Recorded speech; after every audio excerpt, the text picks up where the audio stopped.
चीनी है, ये थोड़ा सा गुड़ है और ये 1.5 चमचा घी है, 1 रोटी है और आधा कप दूध है।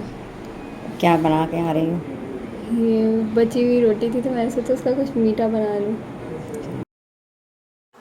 अल्हम्दुलिल्लाह आज ये बची हुई रोटी से, बासी रोटी को हम लोग जो फेंक देते हैं या भूसी टुकड़े में डाल देते हैं, इसका आज देखें बची हुई रोटी से आज खीर मीठा।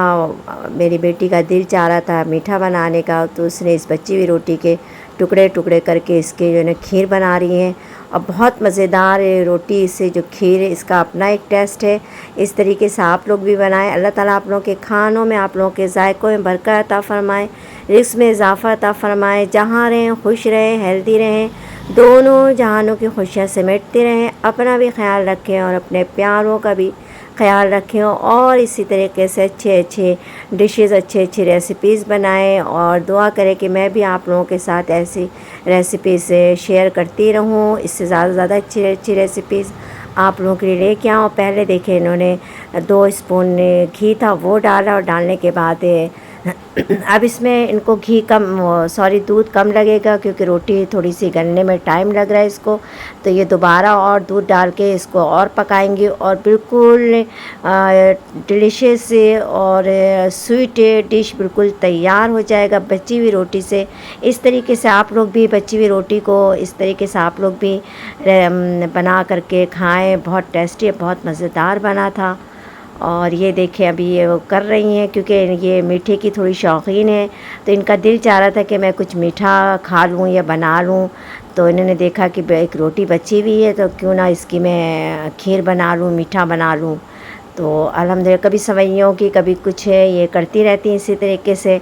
और आज देखें वो बची हुई रोटी से किस तरह मीठा इनको कम लग रहा था, मीठे की शौकीन है इसीलिए इन्होंने चीनी अलग से डाला और इस तरीके से देखें ये खीर तैयार।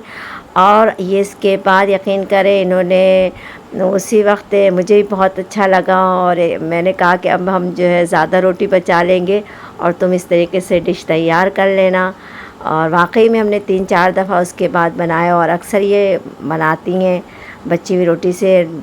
और इस तरीके से आप लोग भी बनाइए। खोपरा है, ऊपर से इन्होंने ये खोपरा गार्निश कर दिया। चाहे तो आप ड्राई फ्रूट भी इसमें यूज़ कर सकते हैं, लेकिन इनको ड्राई फ्रूट पसंद नहीं है, ख़ास के किशमिश ये बिल्कुल भी नहीं खाती, तो इसलिए इन्होंने सिर्फ खोपरे का ऊपर से किया है। और अल्हम्दुलिल्लाह बहुत इसी तरीके से आप लोग भी बची हुई रोटी, बच्चे वैसे भी नहीं खाते, तो इसी तरीके से अगर आप बना के बच्चों को देंगी तो बहुत शौक़ से ये बच्चे खा लेंगे।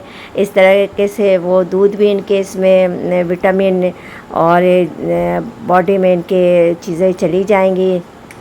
क्योंकि अक्सर माएँ परेशान होती कि बच्चे दूध नहीं पीते या कुछ खाते नहीं हैं, ख़ास के रोटी ये सब चीज़ें। तो इस तरीके से आप लोग भी बच्चों को बना के दें तो बहुत शौक़ से, बहुत खुशी से वो लोग खा लेंगे। जिस तरीके से इसने बना के वो ख़ुद खा रही हैं और हमने भी खाया। दुआओं में याद रखें। अल्लाह हाफ़िज़।